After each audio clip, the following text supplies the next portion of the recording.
minha formatura, eu fui o orador da turma. E eu usei no meu discurso alguns trechos do livro do Amir. Eu jamais imaginaria, né, quase 20 anos, né, 19 anos depois, eu encontraria o Amir Klink fazendo um trabalho como esse, no barco dele, né, no Paraty 2. Minha profissão é trabalhar com segurança, sou um profissional de segurança. Eu fico muito triste quando eu investigo acidentes. Claro que a gente tem que investigar para aprender com ele, mas o propósito da nossa profissão é evitar que os acidentes aconteçam.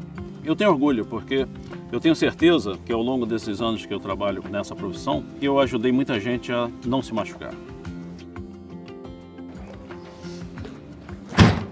Bom dia, Moisés. Bom dia, Amir. Seja bem-vindo a bordo. Muito obrigado. Amir, Prazer. muito prazer. Sou Moisés Costa, trabalho na Shell. Trabalho como gerente de segurança operacional lá na Shell. E é uma honra para nós ter você nessa campanha, né, que a gente está fazendo com os trabalhadores da plataforma. É uma campanha voltada à mudança de comportamento. Por isso que nós estamos chamando a campanha para o público de plataforma. para o público de plataforma, para os trabalhadores. Temos tido algumas situações que mostram que as pessoas precisam melhorar a sua atitude frente aos perigos. Então, estamos fazendo essa campanha motivacional. Tivemos uma primeira fase focada em humor para quebrar o gelo e essa segunda fase focada na razão, no planejamento. Então, mostrando como pessoas como você, profissionais como você, lidam com essa situação de perigo, como se planeja, como se protege contra os perigos. E levar essa sua mensagem, né, uma mensagem fantástica de vida que você tem, para os trabalhadores, para ajudá-los a trabalhar de forma segura no seu dia a dia. Então, obrigado aí por Tamo participar. às ordens aí.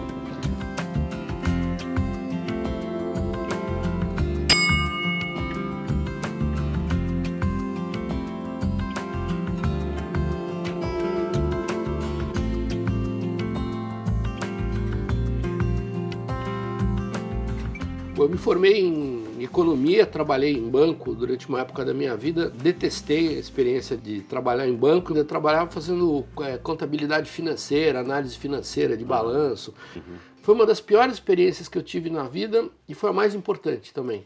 Primeiro, a cultura de uma empresa grande, de disciplina, de hierarquia, que eu não tinha tido essa experiência corporativa. E aí eu decidi vir morar em Paraty e acabei me relacionando com o mundo dos construtores de barcos, dos viajantes. Fiquei muito impressionado aqui nessa baía quando eu vi os primeiros barquinhos franceses construídos no quintal de casa. E foi assim que eu me tornei um navegador, construtor de barcos. Bom, eu tive minha iniciação náutica, aconteceu aqui em Paraty de uma maneira mais prosaica do mundo. A embarcação mora de Paraty a canoa. Então eu comecei do verdadeiro começo, né? Canoa Caiçara, né? A canoa Caiçara. E a primeira viagem que eu fiz mesmo importante foi quando surgiu a ideia de fazer a travessia a remo da África para o Brasil. Eu sempre falo isso. Como é que foi essa ideia, Amir? Eu não sei como foi a ideia, porque eu achava a ideia mais imbecil que um ser humano podia ter, remada de um continente até o outro, né? Mas de repente eu comecei a estudar os casos das tentativas de travessia a remo do Atlântico Norte que fracassaram. Eram detalhes interessantes. Às vezes o cálculo de estabilidade do barco estava errado, às vezes era o cara que se empenhou demais, o consumo de água dele subiu exponencialmente, ele não tinha água no final, uma dieta errada, os remos que quebravam, um número impressionante de capotagens, né? E aí eu percebi que quando você tem uma ideia absurda, que todo mundo falou que era impossível, quando você disseca esses problemas todos e consegue integrar soluções de cada um dos problemas, o esforço físico, a comida, a distância, a rota, a corrente, o vento, de repente o problema fica simples. E na verdade foi uma viagem que parece ridículo falar isso, mas foi mais fácil remar da África até o Brasil do que foi, por exemplo, trazer esse barco a última vez das Falklands para cá. Uma coisa que me desagradou muito quando eu lia relatos de remadores que tinham conseguido atravessar o Atlântico Norte era o fato de que a chegada deles sempre era dramática. E eu não gosto de uma chegada dramática porque eu sempre comparo o que eu faço, por exemplo, com quem vive no mar, quem trabalha em cima de uma plataforma tem uma experiência semelhante à que eu tive uma vez na vida, mas tem pela vida inteira. Então, quem está embarcado numa plataforma recomeça todos os dias. E meu sonho, na verdade, era começar a viagem e terminar melhor.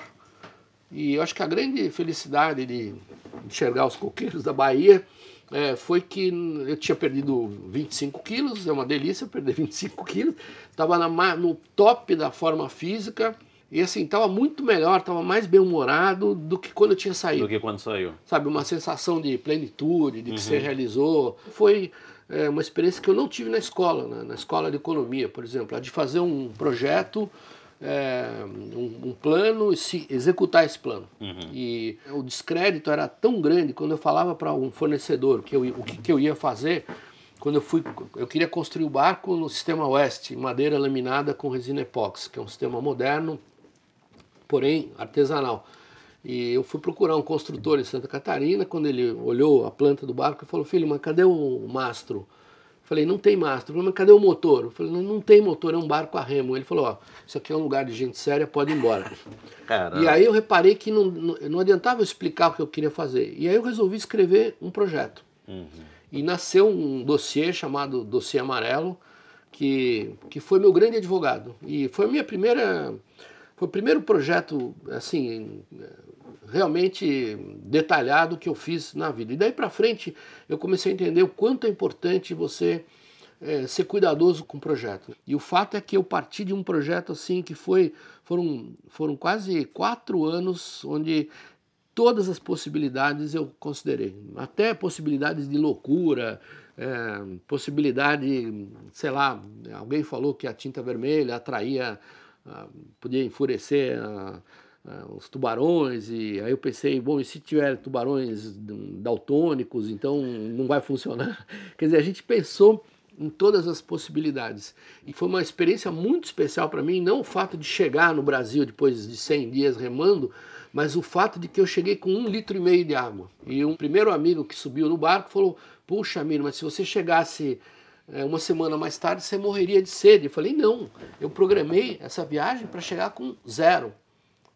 Esse 1,5 litro foi 1,5 kg que eu carreguei de graça, com os braços da África até aqui. Então, assim, foi uma experiência muito interessante de planejar, e no final, assim, o fato de não ter feito nenhuma concessão em relação... Eu escrevi isso: nenhuma concessão será feita que afete a segurança do projeto, nenhuma. Nós temos tido, Amir, em algumas situações, acidentes que acontecem durante a rotina. Isso já aconteceu com você, Amir, com algum tripulante seu, alguma situação dessa? No mar você sabe que se errar, morre. Quer dizer, você cometer um erro é fatal. É daí que entra um aspecto interessante sobre acidentes e risco, porque é exatamente nos detalhes ou nas situações aparentemente seguras que ocorrem problemas. Quer dizer, bom, a gente tem um histórico engraçado. Eu falei para você em Operação Antártica, nesses quase 30 anos, né? E nunca tivemos um acidente abaixo dos 60 sul.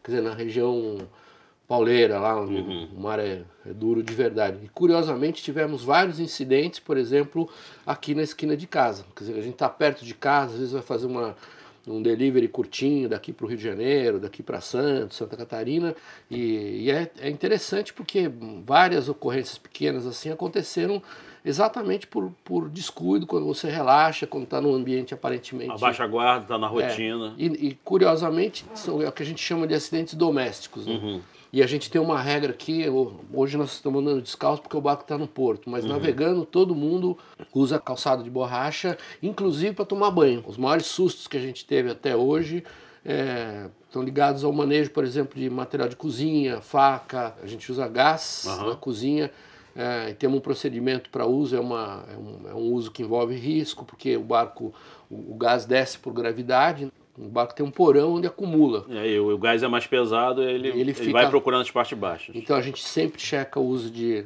alarmes, tem sempre alguém monitorando, e é parte do prazer de tá no barco é seguir esse ritual. Então tentar melhorar ele, identificar onde tem uma quinazinha viva que escapou, alguém pode se machucar. Sempre buscar o que melhorar, né, Amir?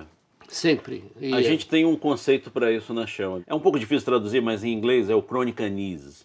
Ou seja, aquela constante incomodação achando que tem alguma coisa para ser feita antes que alguém se machuque. Que é exatamente isso, que é o que você acabou de falar. É uma quina que pode ser melhorada, pode ser abauloada para alguém não bater a cabeça. É um sapato especial no banho, tomar banho com esse sapato para evitar a queda. Então é o que a gente busca na Shell também. Nós tivemos um incidente nesse barco muito interessante. A gente se acostuma tão fácil, tão rápido com essas comodidades. Por exemplo, o AIS te permite monitorar todos os barcos e saber quais estão em rota de colisão, velocidade, tamanho, deslocamento, número de passageiros, atividade, e aí você se sente seguro. Só que você acaba imaginando que essa informação é a realidade. Ela não é a realidade, ela é parte da realidade. Além da realidade, tem os barcos gregos, tem barcos chineses, tem barcos que não usam o AIS. O sistema. Quando a gente vai atracar num dia de sol, assim, a gente chega num lugar bonito, paradisíaco. Isso já aconteceu comigo dúzias de vezes, com tripulantes que ficam completamente infantilizados quando chegam na Antártica a primeira vez. Falam, nossa, mas não estou sentindo frio, que clima lindo, nossa, o mar tá um espelho. Só que eles não sabem que pode virar um inferno em minutos. Em minutos. Em minutos. Quer dizer, você olha no relógio, começou a cair a pressão barométrica, se você olhar numa carta de análise, vem vindo um monstro, às vezes que te pega com ventos catabáticos de 110, 120 nós. 120 nós, um cara com um casaco grande, ele voa. Bom, quando você está embarcado, são vários tipos de risco que a gente... com os quais a gente convive, né? A primeira série de riscos são aqueles que envolvem a preparação, a seleção dos materiais. No nosso caso, como a gente projeta os equipamentos e as soluções, a gente tem grandes chances de cometer um erro de abastecimento, um erro na seleção de equipamento, de produto. Aí tem os riscos operacionais.